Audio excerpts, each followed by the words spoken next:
السلام علیکم پیارے دوستو، پچھلی ویڈیوز میں ہم نے نمرود کی سرکشی، فرعون کی خدائی کا دعویٰ اور قارون کے خزانوں کی انجام پر بات کی تھی، لیکن آج ہم ایک ایسے کردار کی بات کرنے جا رہے ہیں جو نہ بادشاہ تھا نہ خزانے کا مالک، مگر اس کا دماغ فرعون کو فرعون بنانے والا دماغ تھا۔ آج ذکر ہے حامان کا، جو ظاہراً ایک وزیر تھا مگر باطن میں ایک شیطان سے بھی بڑھ کر تھا۔ حامان فرعون کا وزیر اعظم تھا، ایک چالاک دماغ، ایک مکار مشیر جو ہر اس بات میں شامل ہوتا جو اللہ کے دین کے خلاف جاتی۔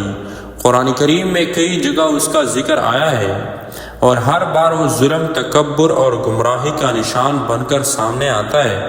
اللہ تعالیٰ فرماتا ہے سورۃ العنکبوت 39 نمبر آیات میں، ہم نے فرعون، حامان اور ان کے لشکروں کو گناہ کی وجہ سے ہلاک کر دیا۔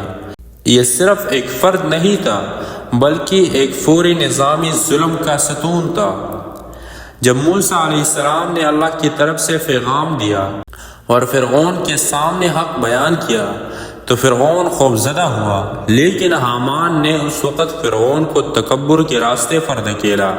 اس نے مشورہ دیا، اے فرعون، میرے لیے ایک اونچی عمارت یعنی مینار بناؤ تاکہ میں آسمانوں میں چڑھ کر موسیٰ کے خدا کو جانک سکوں۔ سورۃ غافر 37-36 نمبر آیت میں ذکر آیا ہے۔ یہ جملہ انسان کی غرور کا انتہا ہے، علم کا فخر، طاقت کا گھمنڈ اور ایمان کی نفی۔ یہی تھا حامان کا چہرہ۔ حامان وہ شخص تھا جو لوگوں کے سامنے فرعون کو خدا ثابت کرتا۔ وہ موسیٰ علیہ السلام کے خلاف پروپیگنڈا کرواتا، بنی اسرائیل کو دبانے کے منصوبہ بناتا اور اسلامی دشمنی میں ہر حد پار کر جاتا۔ اس کا دائرہ اختیار صرف مشوروں تک محدود نہ تھا بلکہ وہ فرعون کی سلطنت کا اصل طاقتور منصوبہ ساز تھا۔ اس نے ظالمانہ عمارتیں بنوائی، بنی اسرائیل پر ظلم بڑھایا اور اللہ کے نام پر کھلا مخالفت کی۔ اللہ نے صرف فرعون کو ہی نہیں، حامان کو بھی دریا میں غرق کر دیا، اسی لشکر کے ساتھ جس پر وہ فخر کرتا تھا۔ قرآن فرماتا ہے، تو ہم نے اسے اور اس کے لشکر کو پکڑ لیا اور سمندر میں پھینک دیا، پس دیکھو کیسا انجام ہوا ظالموں کا۔ سورۃ القصص 40 نمبر آیت میں ذکر آیا ہے، جس نے آسمانوں تک پہنچنے کا خواب دے گا اسے زمین نے ہمیشہ کے لیے نگل لیا۔ کتنی عجیب بات ہے نا دوستو، جب طاقت آئی تو انسان خود کو خدا سمجھنے لگا، جب خزانے آئی تو انسان خود کو زمین کا مالک سمجھنے لگا، جب حکومت ملی تو یہ بھول گیا کہ وہ ایک دن مٹی میں دفن ہونے والا ہے۔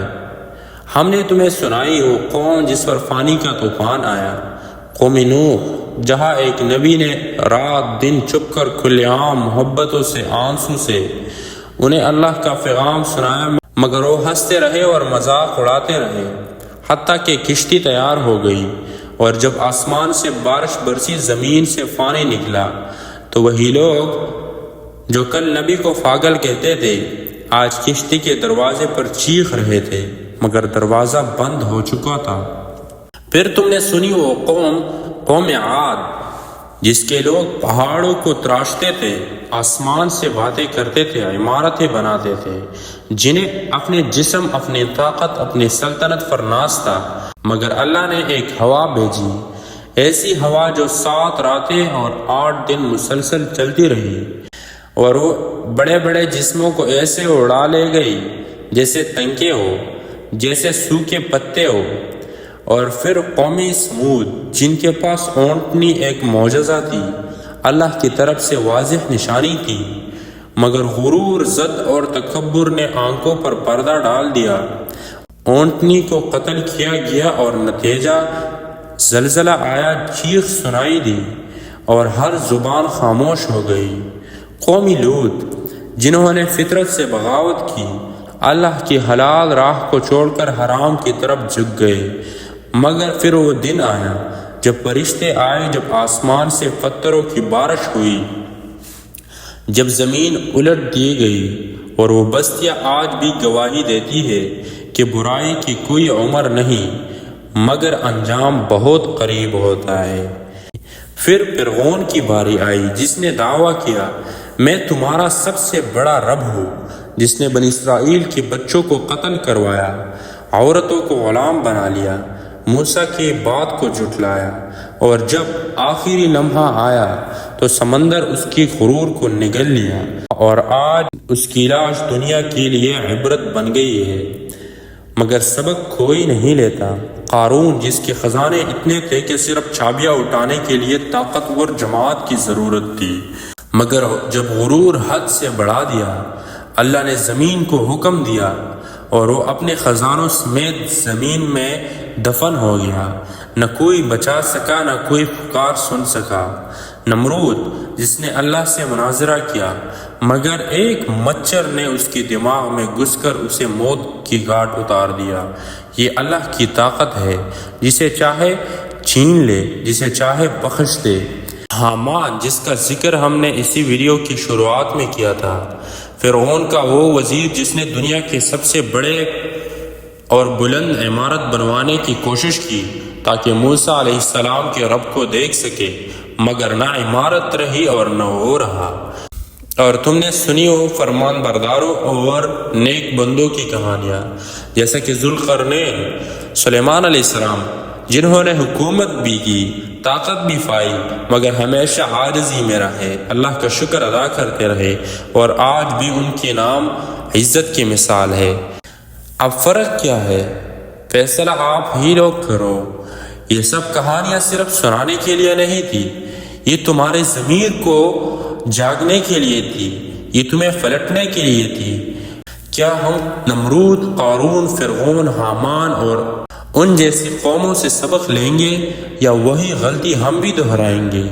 آج کا دن، یہی لمحہ واپسی کا موقع ہے۔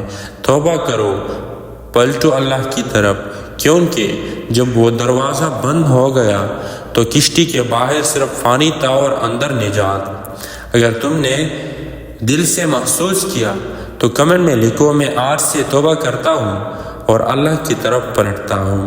اور یہ پیغام کسی ایک ایسے دوست تک پہنچاؤ، شاید وہ بھی نجات پا سکے اور تم بھی نجات پا سکو۔ اگر آپ لوگوں کو ہماری ویڈیو اچھی لگی ہو تو اسے لائک کرو، اپنے دوستوں کے ساتھ شیئر کرو تاکہ وہ بھی اس سے سبق حاصل کر سکے، اور چینل کو سبسکرائب کرو تاکہ مزید اسی طرح دلچسپ ویڈیو ہم کو ملتی رہے۔ تو ملتے ہیں اگلی ویڈیو میں، تب تک کے لیے اللہ حافظ، السلام علیکم۔